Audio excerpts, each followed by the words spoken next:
நான் எல்லா ஐயும் செய்தேன், நான் எல்லா ஐயும் செய்தேன். படித்து முடித்து விட்டு வேலை இல்லாத 70 லட்சம் இளைஞர் இருக்கான். இங்கெல்லாம் வந்து வேலை இல்லாத இளைஞருக்கு 4000 தான். நான் எல்லா ஐயும் செய்தேன். இங்கே விட லட்சி நீ தானே இந்த ஆடு மாடு வளர்க்குறது அவமானமாக பேசினேன் தம்பி. இந்த வலைவெளியில் இருக்குன்னா குறித்து வச்சுக்கணும் தோற நாக்கப்படுவாங்க இழுத்துக்கிறேன் நல்லா பேசு.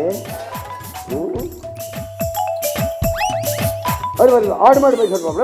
டேய் உனக்கு மேய்க்க வைக்க மாட்டா வெளில போடாங்க. ஆமாம் அவர் இங்கே வச்சா போட்டு நான் இங்கே வைக்கிறேன்.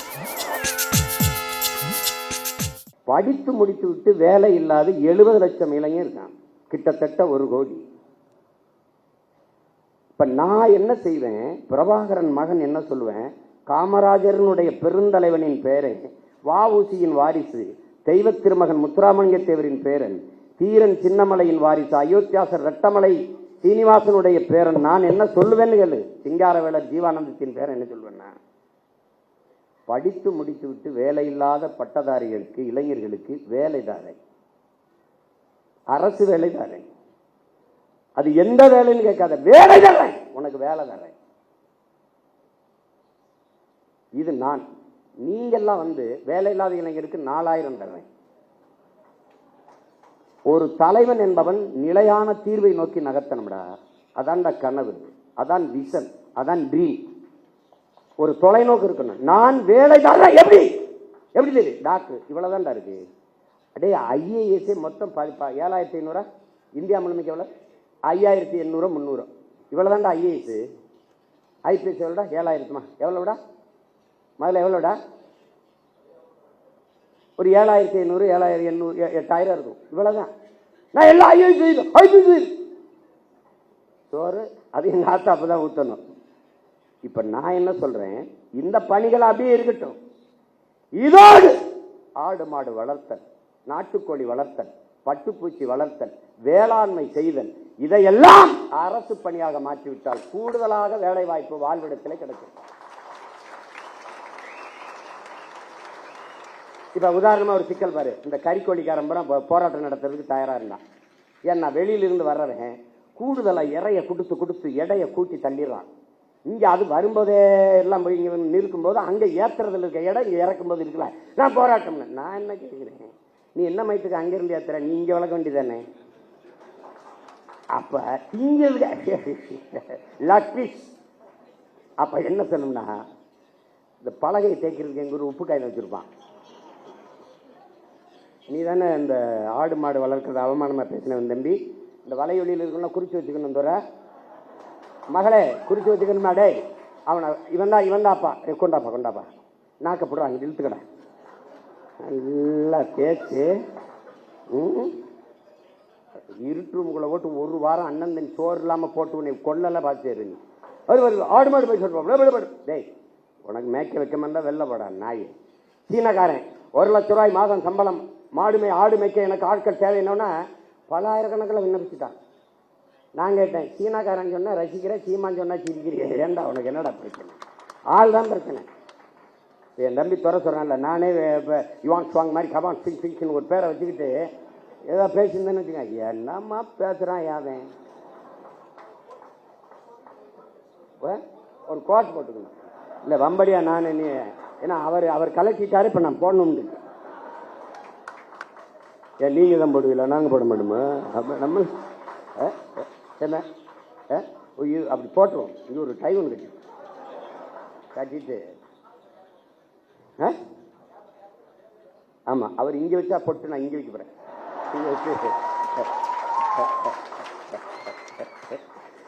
ஐயோ நாங்க வாங்கி வந்த வாரம் தப்பா இருக்கு, ஒன்றும் பண்ண முடியாது.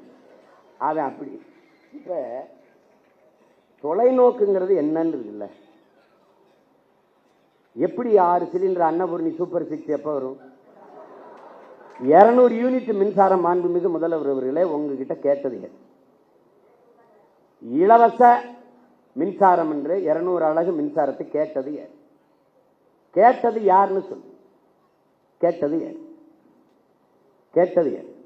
ஒரு யூனிட் மின்சாரம் 5 ரூபா 50 காசுனா நீங்க ஒரு 3 ரூபாய்க்கு கொடுங்க மக்களுக்கு, கட்டுமான இவ்வளவு குறைச்சு கொடுக்குறேன் அப்படி சொல்லுங்க. இதுல இழக்கிற பணத்தை எப்படி ஈடுகட்டுவீங்க? முதல் கையெழுத்தே நீங்க 200 அலகு மின்சாரத்துக்கு கையெழுத்து போடுறீங்க. பிரபாகர மகன் சீமான் என்ன போடுவான்? முதல் கையெழுத்து அவன் முதலமைச்சராக கையெழுத்து போட்டுருவான். பிறகு என்ன போடுவான்? கல்வி ஒன்றுதான் சமூக மாற்றத்தை, சமூக முன்னேற்றத்தை ஏற்படுத்த கருவி என்கிறார் புரட்சியாளர் அண்ணல் அம்பேத்கர் அவர். தொட்டனை தூரும் மணக்கேணி மாந்தருக்கு கட்டணை தூரும் அறிவு. ஒரு நாட்டை ஆளுகிற மன்னனுக்கு அந்த நாட்டின் எல்லையில் மட்டும்தான் செல்வாக்கு, மதிப்பு. ஆனால் கற்றவனுக்கு சென்ற இடமெல்லாம் சிறப்பு என்கிறார். பிச்சை முகிலும் கற்கை நின்ற என்கிறான் கொன்றை வேந்தனில் அதிவீர ராமபாண்டி. கல்வியில் இருந்துதான் ஒரு சமூகம் மேம்படும். அறிவு மானிட உரிமை, கல்வி மானுட உரிமை. என்ன பேசுறேன்? கல்வி மானுட உரிமை, கொடுக்க வேண்டியது அரசின் கடமை. அதை கொடுக்காமல் இருப்பது மாபெரும் கொடுமை. இதை தகர்க்கிறது. அனைவருக்கும் சரியான சமமான கல்வி தமிழ்நாடு அரசு, தமிழ்நாட்டு அரசு கொடுக்குது. தமிழ் தேசிய அரசியல் கொடுக்குது. பிரபாகரன் மகன் சீமானின் அரசு கொடுக்குது. ஏழை பணக்காரன், உயர்ந்தவன் தாழ்ந்தவன் என்று பாகுபாடின்றி எல்லோருக்கும் சரியான சமமான கல்வி, கட்டணம் இல்லாத கல்வி. அந்த இலவசங்கிற வார்த்தையே ஒழிக்கணும். கட்டணம் இல்லாது கொடுக்கிறோம். தனியார் பள்ளி கல்லூரியில் என்ன நலம் இருக்கிறது என்று என் பெற்றோர்களும் என் பிள்ளைகளும் நினைக்கிறார்களோ அதை தாண்டிய கல்வி. கல்வியில் தலை சிறந்த நாடு பின்லாந்து. 10 ஆண்டுகளில் எழுதி 10 only 10 years back. திருப்பி ஒருத்தன் சொல்லுவான் பின்லாந்தில் இருந்து உலகத்தின் தலை சிறந்த நாடு தமிழ்நாடு என்று. லீக்வான் யூ சொன்னா, Lee Kuan Yew only 10 years you make my hand.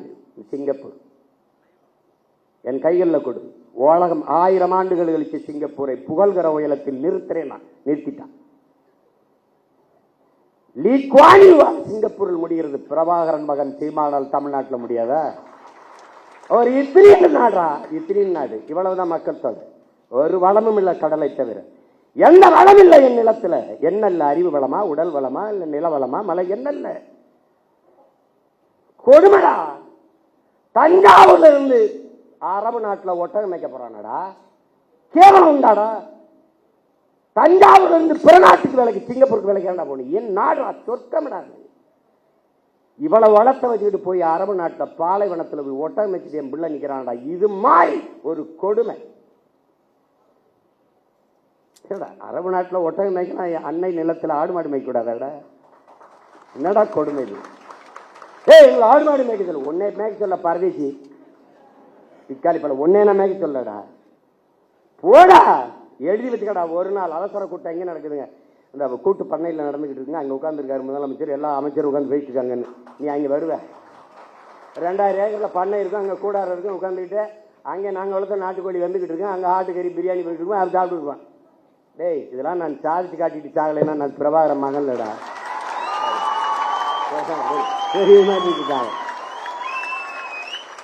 ஓடுவா கையெழுத்து. பெற்றுக் கொடுங்கள் பிள்ளைகளை, கற்றுக் கொடுக்கிறோம் நாங்கள்.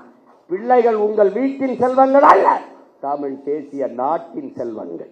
முடிச்சு நீ பெத்துட்டியா 3 வயசுல ஒப்படைச்சிட்டு வெளியேறிடணும். பிள்ளைக்கும் அரசுக்கும் ஆனது. நான் கேட்பேன், என்ன படிக்கிற ஐயா? ஐயா நான் டாக்டர் போயா. ஐயா நான் இன்ஜினியர் போயா. ஐயா எனக்கு பாடுறது பிடிக்கும் பாடியா. ஐயா எனக்கு ஓடுறது பிடிக்கும் ஓடியா. அதுக்குன்னு வரக்கூடாது, தொலைச்சி போடுவேன் உன்னை. ₹1 கல்வி கிடையாது. தொடக்க கல்வி முதல் ஆராய்ச்சி கல்வி வரை என் பிள்ளைக்கு தரமான கல்வி, ₹1 கட்டணம் இல்லாமல். அப்படி போட்டியலா கையெழுத்து? 200 அலகு மின்சாரம் இலவசம்னு கையெழுத்து போட்டு ₹1000 கட்டினவன் 4000 கட்டிட்டு வீட்டில் அழுதுகிட்டு இருக்கான். இப்போ வலைவலி திருப்பினா 7000 கட்டிட்டு 17000 வந்துருக்கு. இதுல வீட்டில் 5 மணி நேரம் 6 மணி நேரம் மின்சாரம் இருக்கு, அதுக்கே இவ்வளவு கட்டணும். நம்ம வீட்டில எல்லாம் அந்த மின் ஊக்கி வச்சு ஓட்டிக்கிட்டு இருக்கோம், கடப்படன்னு ஓட்டிக்கிட்டு இருக்கு. காலக்கொடுமை.